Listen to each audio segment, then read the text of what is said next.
Sugatan ang 42 anyos na lalaki matapos na pagbabarilin sa Zone 1 Barangay Poblacion, Villasis, Pangasinan noong Lunes. Ang biktima ay isang Zumba instructor na residente rin sa lugar. Nasa maayos na siyang kondisyon habang nagpapagaling sa ospital.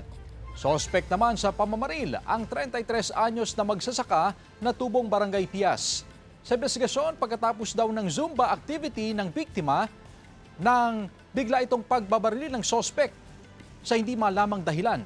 Rumesponde agad ang mga pulis at pinasuko ang sospek, pero imbis na sumuko, pinaputokan umano ng sospek ang mga pulis. Gumanti ng putok ang mga otoridad na nagresulta sa pagkasawi ng sospek. Walang nasaktan sa mga otoridad. Na-recover ang caliber .45 pistol mula sa nasawing sospek. Patuloy naman ang investigasyon sa insidente habang wala pang pahayag ang biktima at kaanak ng nasawing sospek.